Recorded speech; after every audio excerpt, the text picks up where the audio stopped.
To another episode of Sales Chatter. Here's the deal. Social media has become a massive part of sales in 2022. And today we're going to talk about LinkedIn branding. To the HPLS podcast. Live, relevant, and high performance information, conversations, and education weekly.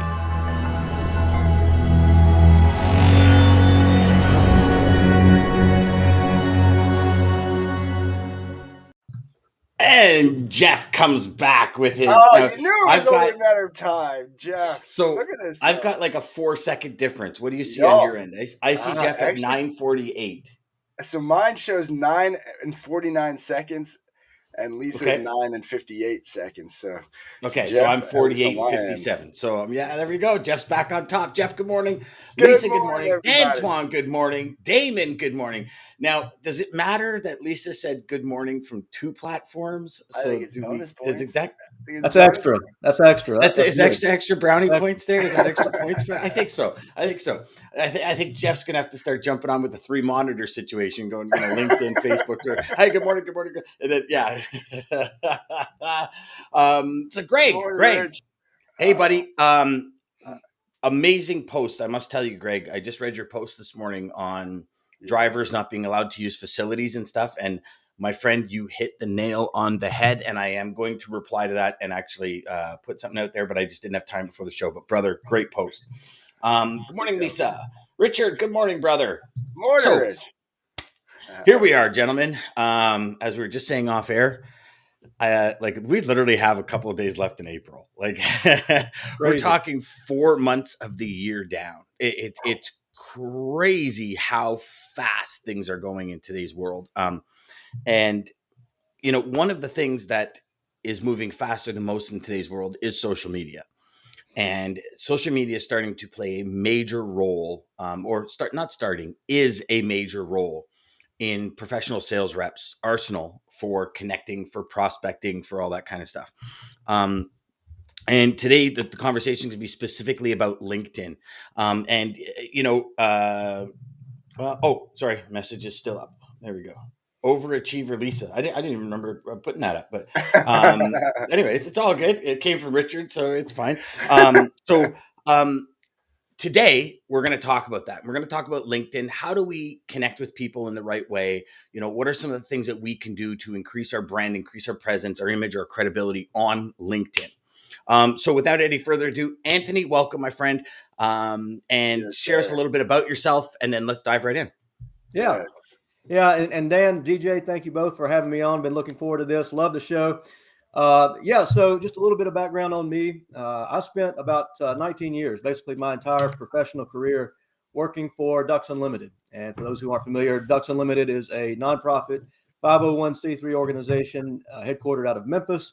Wetland and waterfowl conservation is their mission. And for 19 years, I had this awesome privilege of leading a team responsible for all the digital marketing, online fundraising programs for the organization. We raised $40 million through our channels. Fantastic organization, great job, great opportunity there. But in 2017-ish, I started to become more active on LinkedIn from a personal standpoint.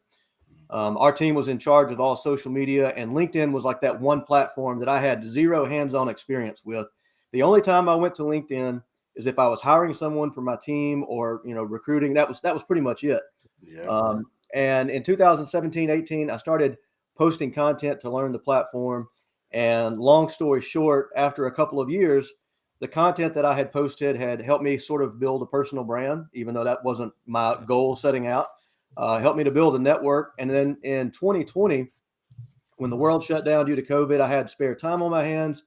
Unfortunately, a lot of people were losing their jobs, and people were reaching out to me for the first time saying, hey, would you help me optimize my profile on LinkedIn? Or would you help me create content? Like help me out here.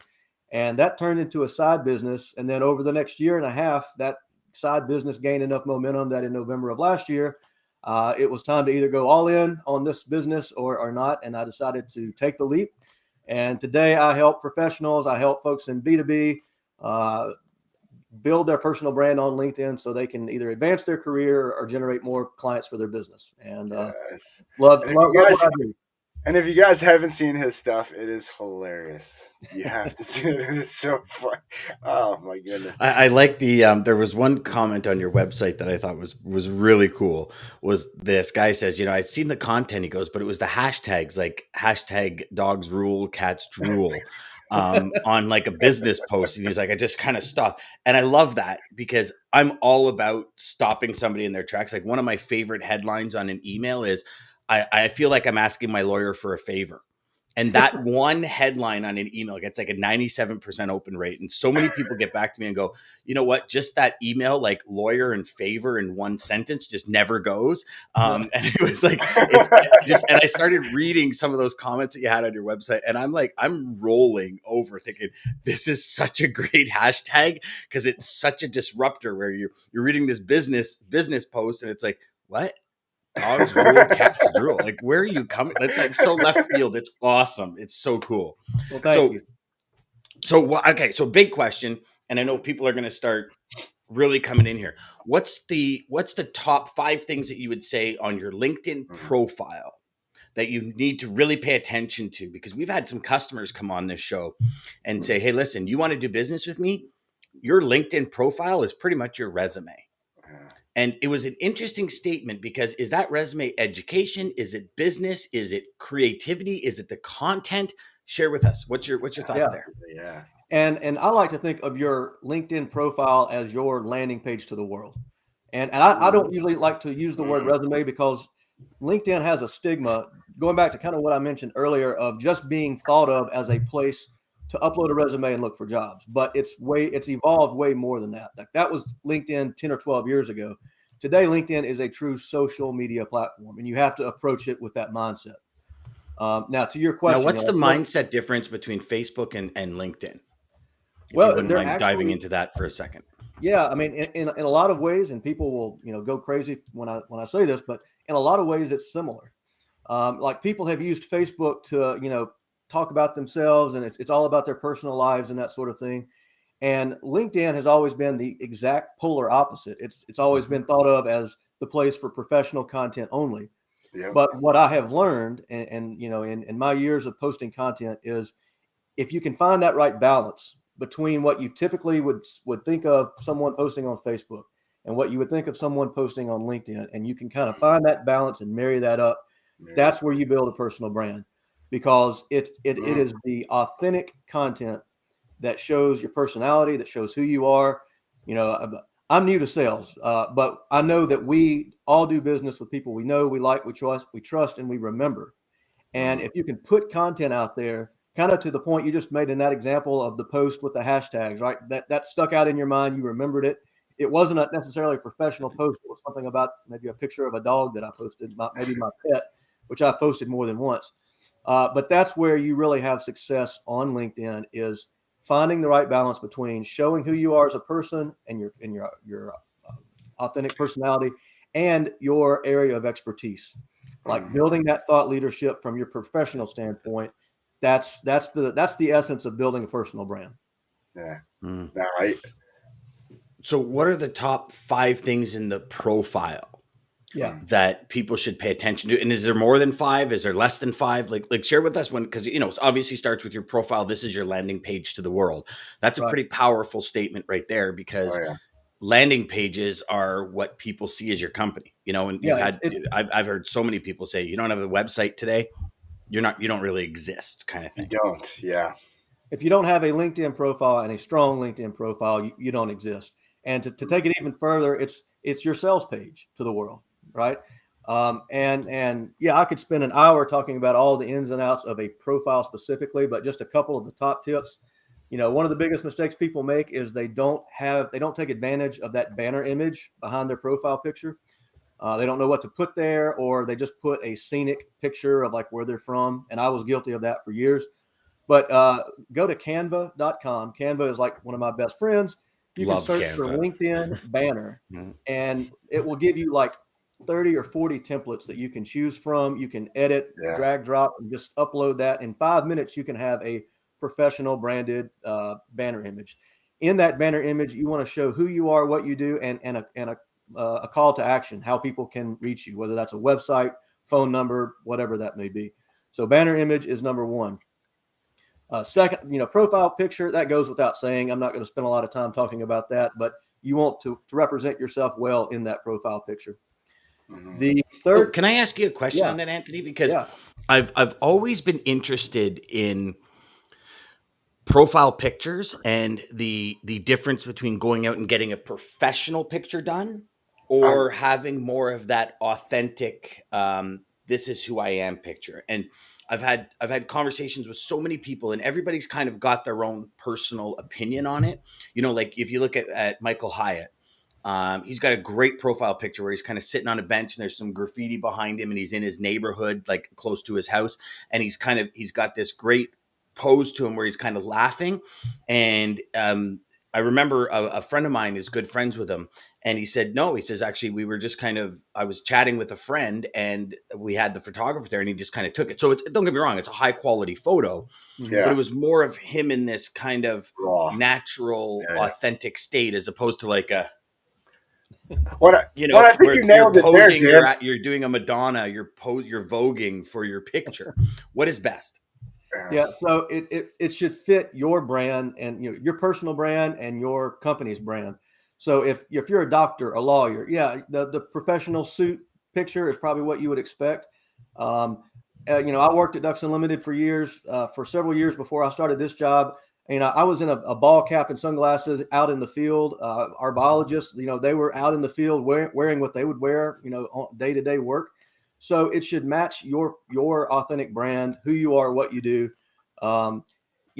7, 8, 10 years ago, I would have said, you need to go to a professional photographer and in a studio and get a shot made.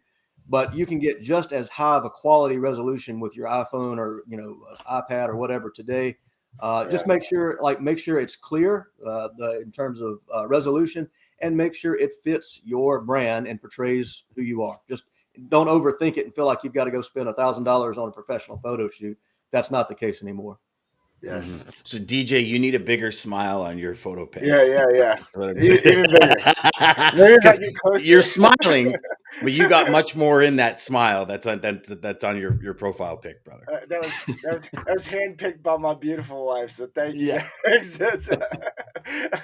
I give all the credit to her.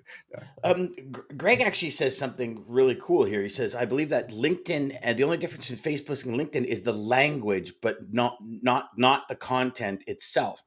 I talk one way on Facebook compared to LinkedIn. I am so glad you said that, Greg. I agree to a point, but I think what Anthony said is the biggest key that was missing, at least for me on LinkedIn, was being me, being authentically or genuinely who I am, who I want to talk to, and those kind of things. It was more the professional I had to be. Again, we said it, being young in this industry, you thought to be a salesperson and to be the best, you had to be this other thing, this other person. You had to create this persona that didn't really exist. Mm-hmm. And people think through that. You're so correct, because if I go back to the beginning, kind of like 2018, 9, I've been on LinkedIn for 20 years. Never touched my profile. Like, it was one of those things where I think 20 years ago, the company came around and said, hey, LinkedIn's out. It's a professional network for social media. Get on it. And all of us in our group got on it. Yeah. I think that was the most of it until like 2017, 18, like Anthony was saying.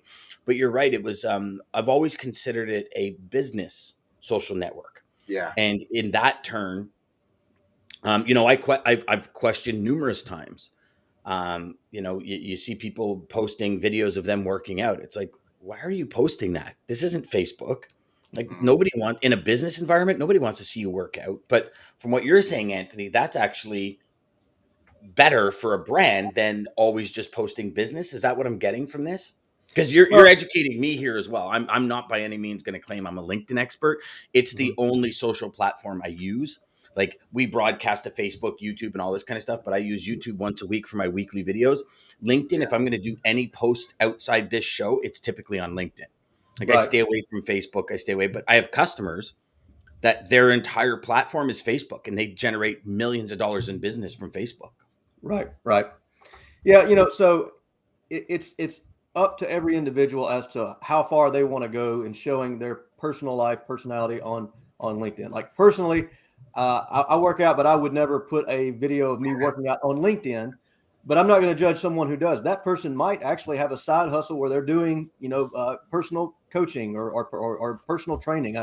In a case like that, it's very much potentially, relevant. But it really just goes. It goes back to, like, I've always posted content that shows my hobbies, my interests, my passions. For that person, weightlifting may be one of their greatest passions. Hey, go for it. But for me, I've always showed content like from the deer stand or the duck blind. Me with my kids out in the field fishing. Like that's part of my DNA. It's part of who I am. I've actually shot quite a few videos from the deer stand or the duck blind, and that actually has helped me stand out because you don't see many people doing that, right? And I'm not saying everyone go out to a deer stand today and start filming, especially because it wouldn't match their brand, so it might actually be counterproductive. Yes, right. Exactly. And I'm glad you brought that up because I think it's really, at least for me, where it changed. Because Dan, like you, I mean, until we start doing this show and start broadcasting on here, I think my LinkedIn profile still had my last job from like 5 years ago or something. Well, because you were a Facebook guy. Yeah, but DJ, give yourself a ton of credit. You built a Facebook group with almost 30,000 people in it because you were that Facebook guy, right? And then I don't mean it in that sense where you're that Facebook guy, but your platform was Facebook. When we got together, you just saw a new platform that probably matches who. You definitely opened my eyes to the LinkedIn world. But and it probably matches who you are like Anthony and that. It's next level. I have not seen DJ's. I have not seen DJ's Facebook page, but to grow a following of 30,000 or any substantial number, it's not about the platform. It's about the value that you are adding to that community on that platform. And you can be successful in any platform doing that if you lead with that mindset and that approach. And I'm sure that's how DJ was successful in building 100%. 100%. That's all there is to it. Yeah, Damon says we use Facebook more for drivers and for general social viewing. LinkedIn we use more to connect with customers and other logistics professionals. Different platforms for different audiences. 100%. Who did we have on? Who was it just the other day or 2 weeks ago that says like TikTok is the leading platform for truck drivers? So if you're looking to, who was that DJ that was on? I forget who it was, but I was going to bring that up. So I'm so glad you. What do you think about TikTok, Anthony? Because obviously the way that it is a super funnel. I think at least right now the way it's designed. I am doubling down on TikTok right now from a personal standpoint for my business. Not singing and dancing and doing all the the teenager stuff. Like TikTok is one of the fastest growing social media channels for people aged 35 and up.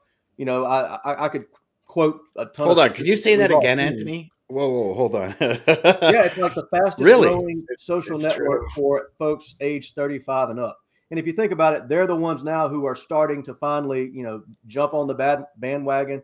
Maybe they resisted it a year or two ago when all they saw was people dancing and singing, but it's evolved so far beyond that. And the reason I'm doubling down on it right now is because similar to the way LinkedIn was a couple of years ago, and to a degree still is today, the organic reach, especially on TikTok, is phenomenal. These are the good old days of TikTok. We're still kind of in the good old days of LinkedIn, because those are the only two social media channels out there that you can potentially get massive organic reach if you have good content without having a significant following. Whereas Facebook, Instagram, YouTube, unless you're paying for ads, your content is being seen by just a tiny, number of people overall.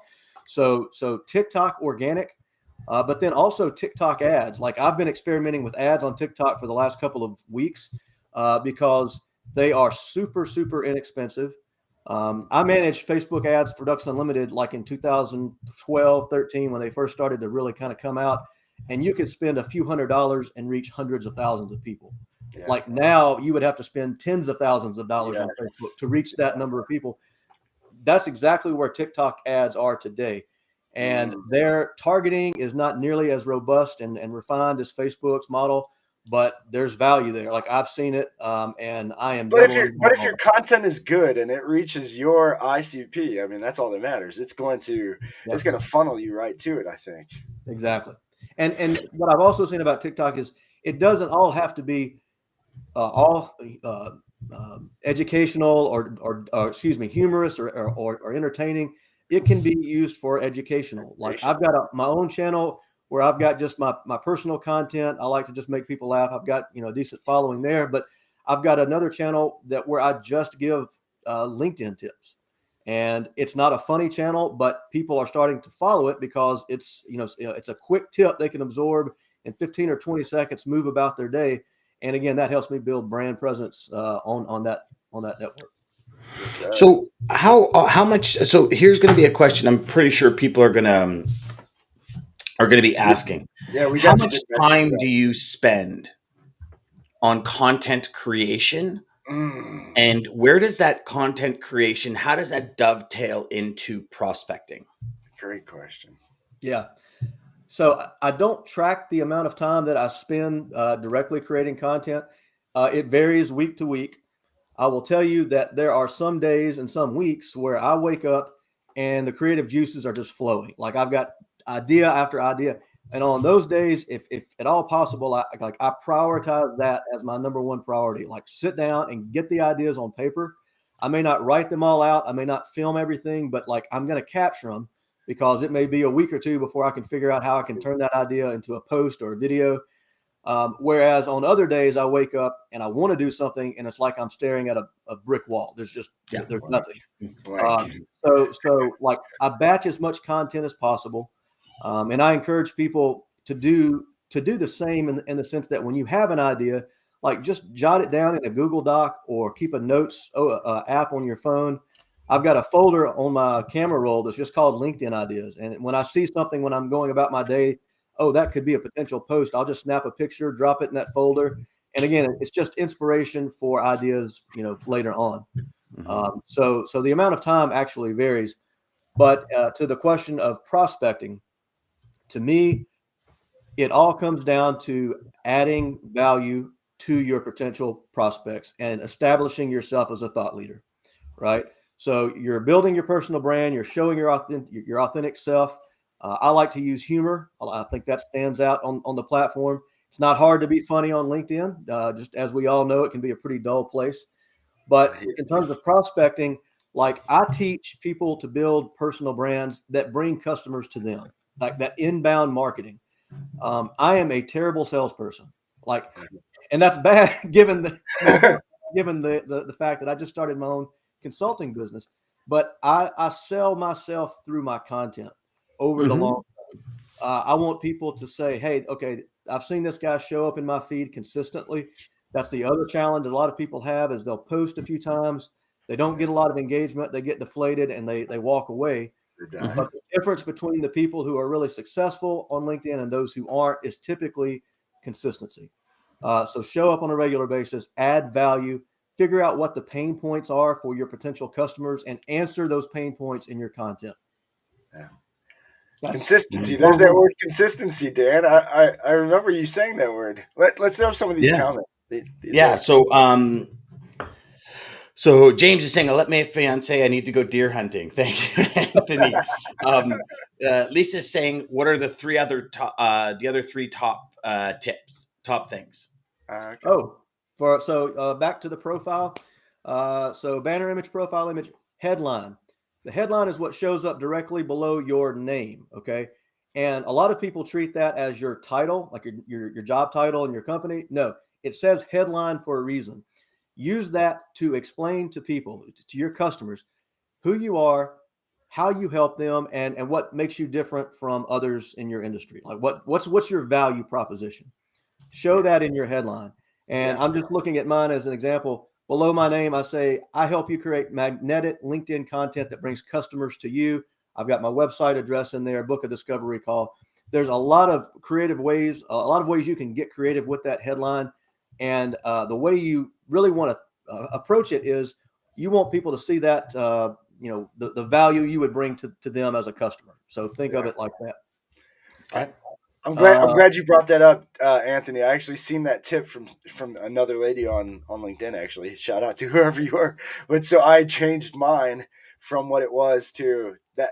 I forget. She actually specifically said it was so many characters would show Yep. up, but like those so many characters under your is yeah, that call to action or that value that you bring. Yeah. And that headline, keep in mind, it follows you everywhere on LinkedIn. It's like your business card. So when your face shows up in like search results, in the news feed, in people you may know, it's going to show your profile picture, and then it's going to show your headline. So you want those first 10 or 15 words to really grab people and very clearly tell them who you are and what you're all about. So it's very important headline for sure. Yes, sir. I would encourage people to turn on creator mode. So creator mode is a feature on LinkedIn they rolled out about a year ago. Don't have time to go into all the details there, but it allows you to add up to 5 topics that are converted into hashtags that show up right below your headline. And that just tells people more about who you are, tells people the type of content that you're posting. So again, if someone in your industry lands on your profile and they see your headline and they see these hashtags, they're going to be more inclined to connect or follow you just, at a moment's notice because they realize, okay, there's something in common here, or I want to learn from this person. Yes. Creator mode also has a lot of other features. You can create newsletters, you can do LinkedIn lives, a lot of other features there, but I would encourage everyone to enable creator mode. Mm-hmm. And the last tip I would give on the profile specifically, make sure you have a featured section enabled. So if you look at your profile, I think there's a tab called resource or add to profile, and you'll just see featured section. And what that does is it gives you up to 3 or 4 blocks of content right in the middle of your profile where you can feature anything. So you can feature some of your previous posts that did really well, or maybe it's you have a seasonal offer and you want to put that up there for a period of time. Make that front and center on your profile. If you've been interviewed in the press, if you've got a video on YouTube about yourself or your company, put that right there in the featured section. It helps people understand who you are and what you're about at a quick glance. No, I love it. I love it. I never used that feature section. I'm gonna have to mess with that. I didn't know.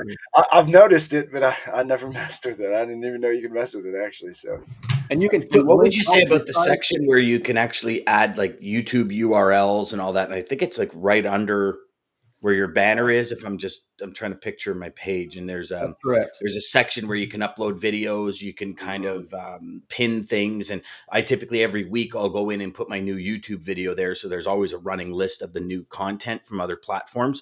Would you keep that to LinkedIn specific, or would you do that where you keep the YouTube things in? No, you use that for anything you want to use it for that you think is beneficial for your brand. I have a link right now to a post that did really well last week.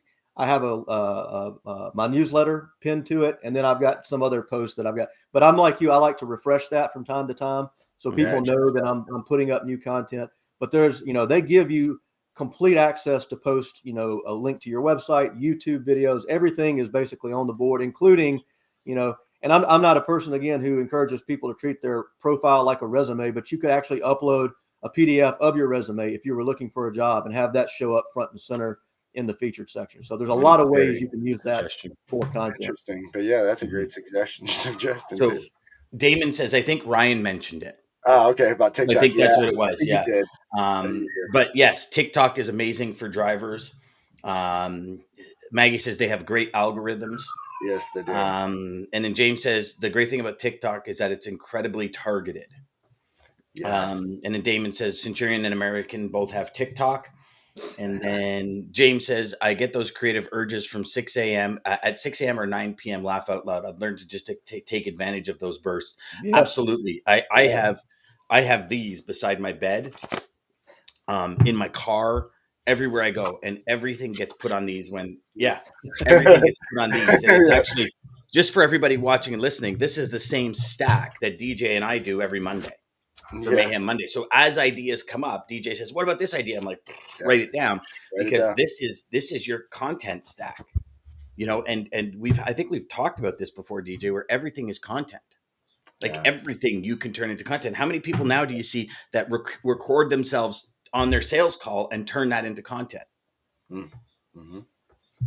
And I'll tell you, the more content you put out, and again, the hardest part is getting started, but the more content you put out over time, the easier the content generation process gets, because you are always on the lookout. You always have this little voice in the back of your head saying, could this be a potential post? And before you know it, you're going to have a stack, like Dan just showed, or in my case, just this long bulleted list on my iPhone of ideas that you can turn into post. And it's all about getting started. And once you get that momentum, you get that consistency, and you start seeing people finally engage with your content.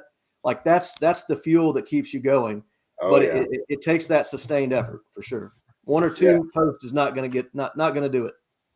So Anthony, can I address something that I also think holds a lot of people back? Is that, well, I record a video and I do a lot of ahs. I'm looking around. I'm not polished. I don't have editing software. I've always believed that, and I call it ghetto filming, where you just kind of like, and you just start recording it. And that saying actually came from Frank Kern, because he was like, Frank Kern, he's like, dude, we have hundreds of thousands of dollars in studio equipment and lights and all that. And he goes, and the ads that work the best are me on my iPhone going, hey guys, it's Frank Kern. And he's like talking like that, or somebody films it from an iPhone. To the point where he does lives where he has two people stand there with iPhones and they just kind of go around and film and go like this. And he does his lives right from phones. Yep. But he says, like, that's more authentic. So can you share some of your suggestions and kind of defunk a lot of the belief that you need to have all these, like, don't get me wrong, I've got a Canon XA11. I've got some of the highest tech gear that we can get. But most of my filming comes from this camera I'm staring into right now, because I can turn on Ecamm Live Pro and just go record, and I'm done. Content's created. Yep. So what's your thoughts on that, brother? Video content's one of my favorite topics. Much like I'm doubling down on TikTok right now, I'm doubling down on video this year on LinkedIn for several reasons. But let me go back to that first question of, the concern about the production quality and the length and the awkwardness that people have when they start filming videos, because I've done it. Yeah. So every video I've shot, probably several hundred videos for LinkedIn over the years. Every single one of them have been on my phone. Every single one. I have a basic editing app called InShot. It's a free app, and it's really intuitive. It's really easy to help cut out those dead spaces, the pauses, or the whatever. But let me tell you, the most important app I've ever downloaded, if you ever get involved in video, that will save you time and headaches, is the Teleprompter for Video app. So it's a free app you can download, and it literally turns your phone into a teleprompter. So you can you can write your script out, upload it into the teleprompter, and literally it keeps the script right near the lens of the camera. So it's scrolling. You never lose eye contact with the audience. It feels natural. Almost every video that I shoot now, I'm using that teleprompter app, and it makes it look effortless. And it really is after you start to use it a few times. So definitely try the teleprompter app. The other thing I would tell you is focus on the quality of the content, not so much the lighting or the location or what you're wearing. If you've got a good message, people will absorb, they'll like it. And over time, just like anything, you can start to, invest in, nicer equipment or better locations, whatever that may look like. But I would say a phone, I don't have it in front of me right now. I have a really basic microphone that just plugs into my phone. It's a USB type of deal. Audio is really important.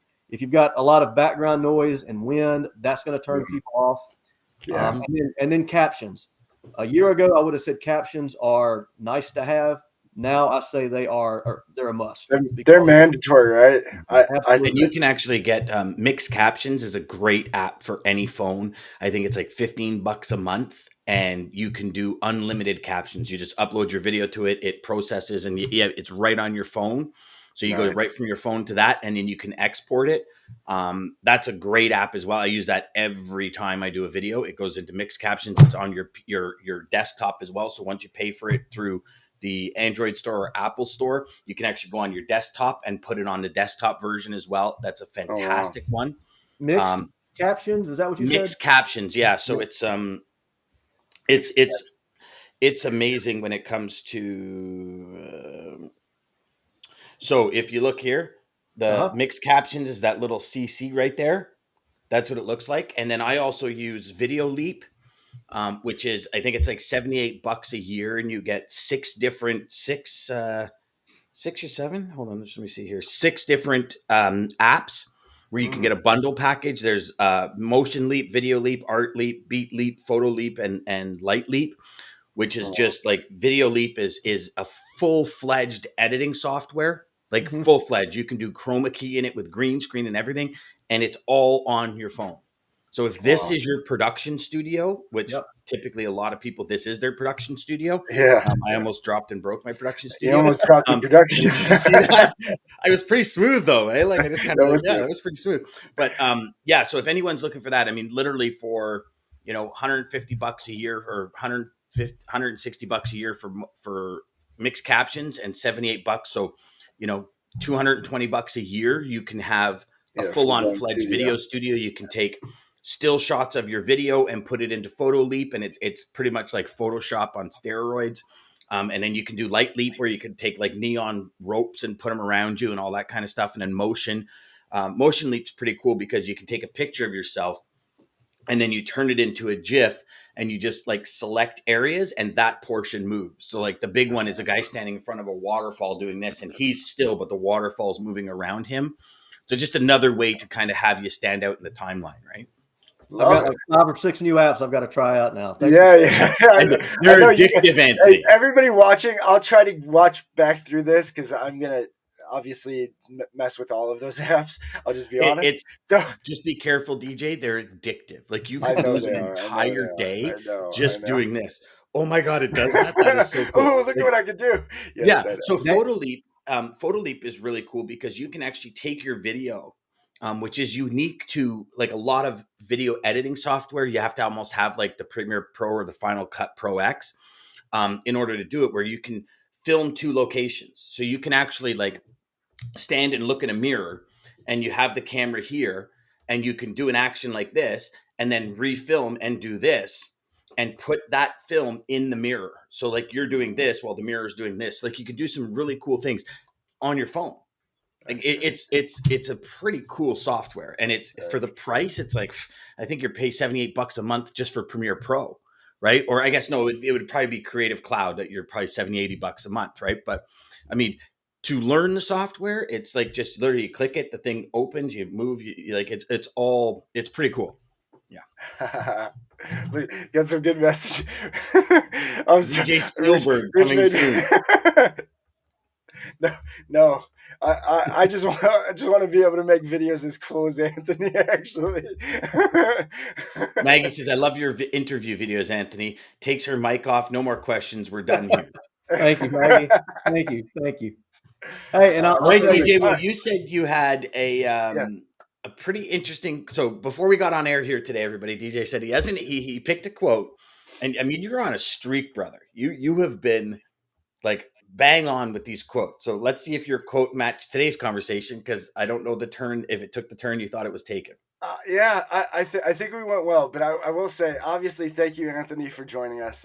All the tips, guys. I mean, just check out his stuff. If you check out his stuff, you'll like what he does. It's hilarious. But his tips were amazing. Thank you. All of the comments, everybody. Thank you guys. DJ Spielberg. I see that in my face. I can't stop looking at it. It's hilarious.